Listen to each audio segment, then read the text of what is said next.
c'est bon, on est dans la salle des coffres de Pearl. On les a trouvés, Sylvain, mais je crois qu'il y a problème. Ah bah non. Il y a soit quelqu'un qui est passé avant nous, soit les portes sont restées ouvertes. Bon bah je crois qu'on peut... Allez, on peut enlever les lunettes, hein, on est repéré, c'est pas grave, hein, on n'est pas de bons cambrioleurs. Par contre, on peut parler de ces super coffres de la marque X-Case, des coffres en acier. Et ils sont costauds.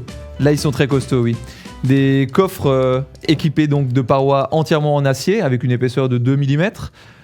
Pour le dernier, même une paroi de la porte avec une épaisseur de 5 mm. Donc là, autrement dit, même avec le pied de biche, je pense qu'il va vraiment y avoir des difficultés. Et tous ces coffres sont verrouillés avec 2 pennes d'acier plein de 15 mm d'épaisseur. Okay. Alors là, très clairement, de gros cylindres qui vont bloquer, qui vont faire office de serrure pour bien maintenir la porte. Pour bien maintenir la porte fermée. Alors, je remarque une chose. Sur les 3 modèles là qu'on a sur cette table, qu'on présente, c'est chaque fois des ouvertures à code. C'est des codes digitaux. Très pratique au final, les ouvertures à code, parce qu'on va pouvoir les partager, tout simplement. Si je veux partager mes objets précieux que je vais cacher ou tout simplement mettre à l'abri dans mon coffre, je vais pouvoir te donner le code. Et en cas de désaccord, ma foi, je vais pouvoir modifier le code. Parce que bien entendu, sur les 3 modèles, on pourra modifier le code en cas de problème. Je te fais confiance, hein. J'ai mis mes super lunettes de soleil à l'intérieur. Sans aucun problème. Tu peux avoir confiance en moi. J'espère que tu as retenu le code. Oui, bien sûr. Toutefois, voilà. Si jamais, il y a encore une parade. Si jamais, voilà, je pose la question parce que ça fonctionne sur des batteries. Il faut retenir le code. S'il y a une panne de batterie et si on perd le code éventuellement, est-ce qu'on arrive à réaccéder à ces objets précieux ? Alors pour les 2 premiers modèles, sans aucun problème. En cas de panne de batterie ou de perte de code, ils sont systématiquement livrés avec des clés. Les clés vont être utilisées dans les petits logements dissimulés à l'arrière de cache. Ça, c'est bien pour les 2 modèles-là. Et donc, étant donné que la serrure, dans ces cas-là, est mécanique, on arrivera à ouvrir très facilement le coffre. Pour le dernier, c'est un peu plus complet.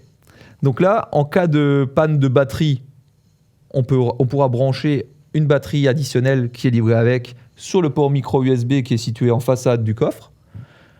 Ma foi, si là, encore une fois, référence à toi, Sylvain, si tu perds cette batterie... Oui, on peut oublier beaucoup de choses quand même, c'est vrai. On pourra utiliser le chargeur micro USB livré avec aujourd'hui la majorité des smartphones ou des tablettes qu'on pourra brancher là-dessus pour alimenter la serrure. Parce que la serrure, bien sûr, elle aussi est entièrement électronique là-dessus.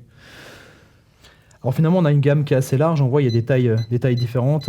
On a quasiment toute la gamme qui est prête. Finalement, ce qui va changer, ça va dépendre de ce que vous voulez mettre à l'intérieur des coffres. On peut évidemment mettre des documents, puisqu'on a beau numériser les documents, on garde des fois les papiers d'origine. Je pense par exemple à des passeports ou des choses comme ça qu'on peut garder précieusement dans son coffre. On peut garder évidemment des bijoux dans ces coffres. On peut garder des objets multimédia, des disques durs pour les protéger. Et donc finalement, on a la gamme qui est quasiment complète entre le petit coffre et voire le plus grand qu'on peut mettre comme ça. J'ai encore une question qui me vient maintenant à l'esprit. Si maintenant j'ai un super coffre, tu m'as mis plein d'objets précieux, bah c'est bon, je peux partir avec. Non Sylvain, bien sûr. Bon bah je reviens alors. Au préalable, lors de l'installation, bien sûr, il est largement conseillé de les fixer, ces coffres. Ils sont tous livrés donc avec des parois prépercées, si bien dans le socle que dans le fond du coffre, ce qui te permettra de le fixer dans une dalle béton ou tout simplement dans un mur ou le dissimuler au fond d'un meuble. Oui, c'est vrai que ça paraît logique, quoi. Donc la gamme X-Case est quasiment complète. Reste à satisfaire, admettons, nos enfants, bien sûr. Avec le modèle le plus petit, de Playtastic, donc un modèle coffre-fort tirelire. Là, on sera plutôt dans une catégorie de jouets, bien sûr. Voilà, il n'y a pas d'âge pour commencer à mettre des objets précieux de côté. On peut mettre évidemment son argent de poche ou ses premiers secrets ou ses petits bijoux. Voilà, il n'y a pas d'âge pour commencer à mettre des choses de côté. Bon ben, Michael, nous je crois qu'on fait chou blanc sur notre cambriolage aujourd'hui. Là, très clairement. Il ne reste plus qu'à rentrer à la maison. Donc on peut prendre le pied de biche. Ouais, le pied de biche. Et moi, je remets lunettes de discrétion. Mes lunettes. Et on va aller à l'adresse suivante. À bientôt. À bientôt.